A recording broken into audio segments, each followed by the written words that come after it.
네, 안녕하세요. 경자입니다. 이번 주에는 증시가 여러 가지 이슈가 많았는데요. 국내 증시만 본다면 가장 큰 이슈가 HLB였다고 생각되는데 어제였죠. 금요일에 신약 승인이 불발되면서 계열사 8개가 모두 하한가를 기록하는 상황이 나왔습니다. 하루 만에 시가총액이 4조 원이 사라지는 그런 이슈가 금요일에 나오면서 금요일 한국장에 영향을 많이 주었고요. 그리고 미국에서는 물가지수가 발표가 되었는데 시장이 예상하는 수준으로 나왔거든요. 그래서 이번 주 미국 증시는 여전히 좋은 상승세를 이어나갔는데요. 그럼 오늘도 물가지수부터 살펴보는 것으로 시작하겠습니다. 미국 소비자 물가지수인 CPI 지수는 전년 대비 3.4% 상승한 것으로 발표가 되었는데요. 예상치가 3.4%였기 때문에 예상치에 부합하였는데 1분기에 물가가 다시 조금씩 상승하는 흐름이었거든요. 하지만 약간 주춤해졌다는 것에 시장이 환호를 했습니다. 그리고 긍정적인 부분은 근원 물가지수인데요.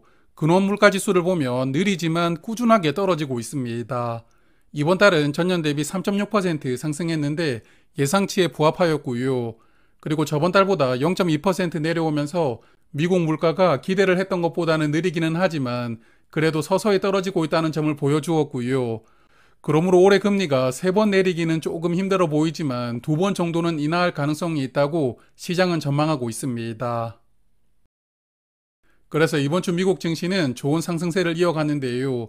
특히나 미국 다우존스가 역사상 처음으로 4만을 돌파하는 경사가 나왔습니다. 2020년에 3만을 돌파했었거든요. 불과 4년 만에 많이 더 올라가면서 역시 미국은 미국이다 이런 생각이 들었습니다. 그리고 금요일에는 유럽도 소비자 물가지수가 발표가 되었는데요. 근원지수를 보면 전년 대비 2.7% 상승하면서 발표할 때마다 0.2%씩 지금 물가가 떨어지고 있습니다. 그래서 과연 유럽이 6월에 금리 인하를 시작할지가 관건이 될 것으로 생각하는데 여하튼 JR리츠 투자하는 입장에서는 호재가 나왔다고 생각합니다.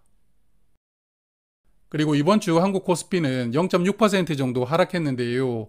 미국 S&P 500이 1.5% 상승했지만 한국 증시가 오히려 하락을 했거든요. 조금 아쉬웠던 흐름이 나왔다고 생각합니다. 그리고 다음 주에 주목해 볼 부분은 목요일에 발표되는 엔비디아 실적입니다.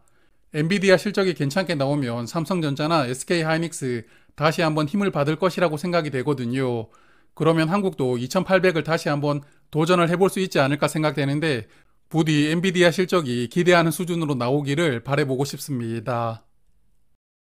자, 그러면 이제 큰 그림은 여기까지 보고 저의 계좌를 조금 살펴볼 텐데요. 먼저 ISA 계좌입니다.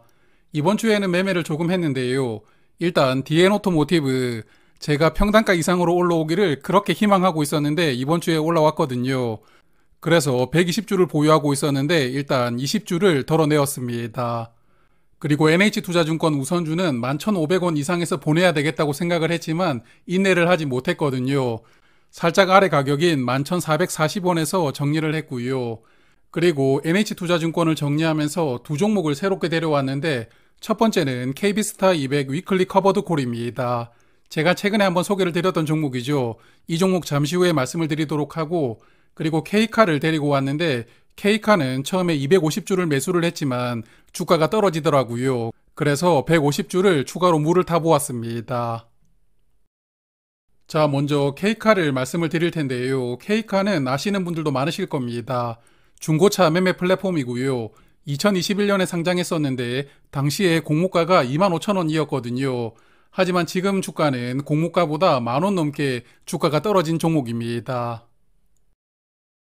이 종목은 상장 당시부터 배당을 시작했는데 22년부터는 분기 배당으로 전환을 하였고요. 분기당 190원씩 1년에 총 760원을 배당을 하고 있었고 22년과 23년에는 동일하게 배당을 했습니다. 그리고 올해 1분기에는 배당금을 60원 더 늘려서 250원을 배당을 했었거든요. 그래서 이 종목의 배당 성향상 남은 분기에도 250원씩 균등하게 배당한다고 생각이 되는데 그럼 올해 총 배당금이 1,000원이 되고요. 전년 배당금보다 240원이 더 늘어나게 됩니다. 그래서 2분기 예상 배당금인 250원을 받는다면 배당률은 1.9%이고요. 올해 1,000원 받는다고 가정하면 배당률이 7.5%입니다. 분기 배당하는 종목 중에서도 배당률은 아주 높은 종목 중에 하나입니다. 하지만 이 종목은 배당금을 많이 받는 게 약간 찜찜한 부분이 있거든요. 일단 최대 주주가 한행코인데 한행코 아시는 분들 많으시죠? 사모펀드입니다. 쌍용 CN이 투자하신 분들은 아시겠지만 결국 이 회사가 배당금을 많이 주는 목적은 투자금을 회수하려는 목적이라고 볼 수가 있습니다. 그리고 문제가 또 하나 있는데 작년과 재작년에는 회사가 벌어들였던 돈보다 배당금을 더 많이 지급을 했거든요. 배당 성향이 100% 넘어가는 게 문제인데 그런데 올해는 회사가 돈을 더 잘 벌 거다 이렇게 이야기를 하면서 배당금을 늘렸거든요. 그래서 결국은 회사의 현금을 조금씩 배당금으로 빼내가면서 투자금을 회수하는 단계라고 볼 수가 있습니다. 그래도 일단 회사의 설명대로 올해 1분기 실적은 산뜻하게 출발을 했는데요. 매출액이 17% 늘어났고 영업이익은 33%, 순이익은 43%가 늘어났습니다. 그러므로 2분기 이후의 실적은 어떨지 봐야겠지만 일단 올해 실적은 꽤 좋지 않을까 생각합니다.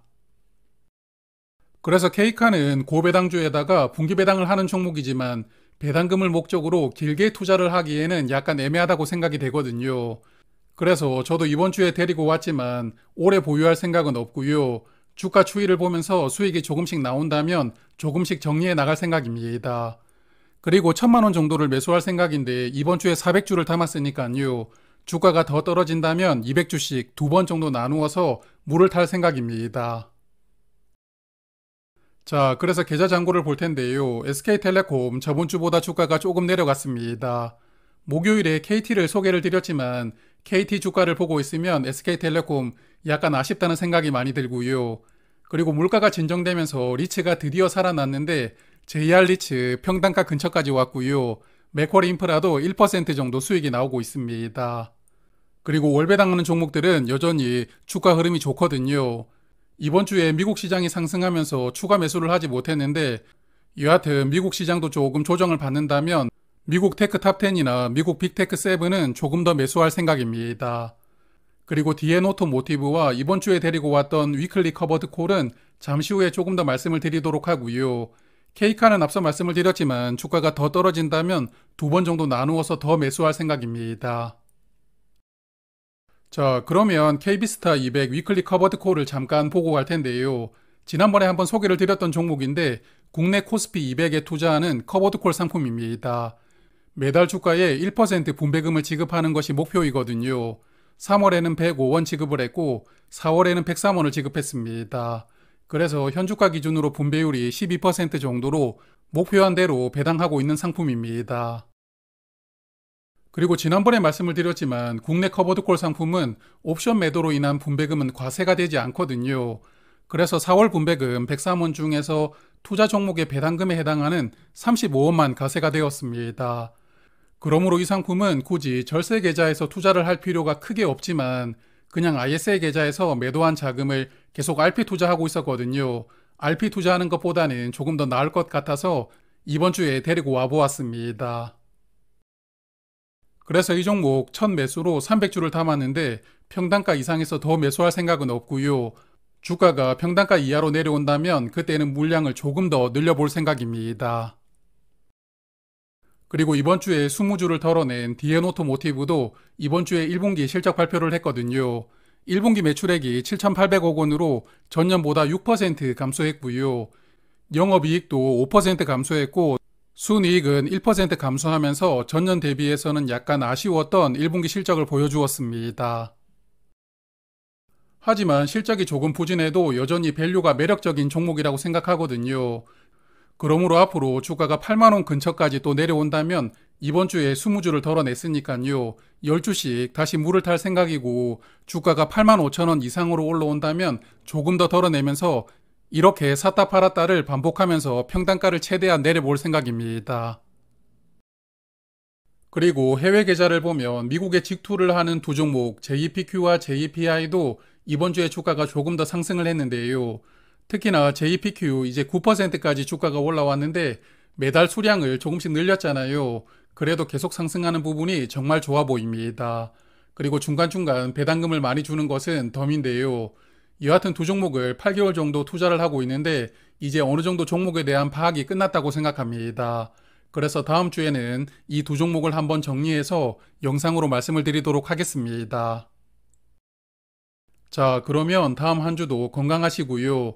계좌 잔고를 볼 때마다 즐거운 마음으로 볼 수가 있는 그런 한 주가 나오길 바라봅니다. 고맙습니다.